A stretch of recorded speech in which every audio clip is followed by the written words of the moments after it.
എന്തോ ഞങ്ങൾക്ക് തരാതെ പാത്ത് വെച്ച് അമ്മ കഴിക്കുന്നുണ്ട്. എപ്പോഴും പറയുന്നത് നീ ഈ പെണ്ണ് പറയുന്ന എല്ലാം ചുമ്മാ മേടിച്ചു കൊടുത്തോണ്ടിരിക്കില്ലേ. നമസ്കാരം.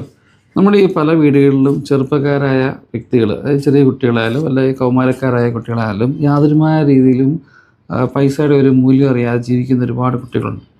അതിൽ ശരിക്കും പറഞ്ഞാൽ ഒരു പരിധി വരെ അവരെ അങ്ങനെ ആക്കുന്നത് ആ വീട്ടിലെ പേരൻസാണ്. കാരണം പലപ്പോഴും വീട്ടിലെ കുഞ്ഞുങ്ങൾ ഈ പേരൻസ് അനുഭവിക്കുന്ന ബുദ്ധിമുട്ട് എന്തുവാണെന്ന് മനസ്സിലാക്കുന്നില്ല, അല്ലെങ്കിൽ പേരൻസ് അതൊന്നും പറഞ്ഞു കൊടുക്കുന്നില്ല.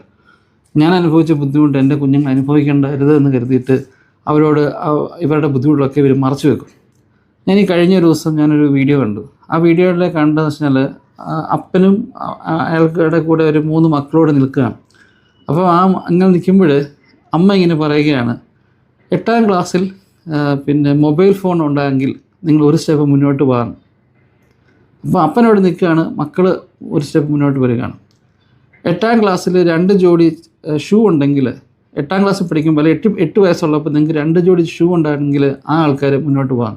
അപ്പോഴും അപ്പനോട് നിൽക്കുകയാണ്, മക്കൾ മുന്നോട്ട് വരികയാണ്. അമ്മ അടുത്ത ചോദിക്കുകയാണ്, 8ാം ക്ലാസ്സിൽ പഠിക്കുന്ന സമയത്തോ അല്ലെങ്കിൽ നിങ്ങൾ എന്താ പറയുക സ്കൂളിൽ കൊണ്ട് നിങ്ങളുടെ അപ്പൻ കൊണ്ട് വിട്ടിട്ടുണ്ടെങ്കിൽ നിങ്ങൾ ഒരു സ്റ്റെപ്പ് മുന്നോട്ട് പോകാം. ജോലി കഴിഞ്ഞ് അപ്പൻ വീട്ടിൽ വന്ന് അല്ലെങ്കിൽ നിങ്ങളുടെ പേരൻസ് നിങ്ങളുടെ കൂടെ ഇരുന്ന് സമയം സ്പെൻഡ് ചെയ്തിട്ടുണ്ടെങ്കിൽ നിങ്ങൾ ഒരു സ്റ്റെപ്പ് മുന്നോട്ട് പോകാം. ഈ മനുഷ്യൻ അവിടെ നിൽക്കുകയാണ്. ഈ കുട്ടികൾ ഇങ്ങനെ ഓരോ സ്റ്റെപ്പ് മുന്നോട്ട് പോവുകയാണ്. അപ്പോൾ നമുക്ക് കാണുമ്പോൾ അറിയാം അതൊരു പ്രീ പ്ലാൻഡ് ആയിട്ടുള്ളൊരു വീഡിയോ ഒന്നുമല്ല. കുഞ്ഞുങ്ങൾ അത് ആ കൊച്ചുങ്ങൾ അതെല്ലാം കൂടിപ്പോയി കഴിഞ്ഞാൽ 5ലോ 6ലോ പഠിക്കുന്ന കുഞ്ഞുങ്ങളാണ്. അവർ റിയലൈസ് ചെയ്യുകയാണ് ഈ ഞാൻ അനുഭവിച്ച സൗകര്യങ്ങളൊന്നും അല്ല സുഖ സൗകര്യങ്ങളൊന്നും എൻ്റെ അപ്പൻ അനുഭവിച്ചിട്ടില്ല എന്നുള്ളത്. അപ്പോൾ അത് ഒരു പരിധി കഴിഞ്ഞപ്പോഴത്തേക്ക് അവർക്ക് വിഷമം ഉണ്ടായിട്ട് അവർ തിരിച്ചു പോയി അപ്പനെ പോയി കെട്ടിപ്പിടിക്കുന്നൊക്കെ ഉണ്ട്. ഒരു പക്ഷേ ഇനിയും പ്രീ പ്ലാൻഡ് ആണെങ്കിൽ പോലും നമ്മുടെ ബുദ്ധിമുട്ട് എന്തുവാന്നുള്ളത് നമ്മുടെ കുഞ്ഞുങ്ങൾ അറിയണം. നമ്മൾ എങ്ങനെയാണ് സാഹചര്യത്തിൽ കൂടി പോകുന്നതെന്ന്.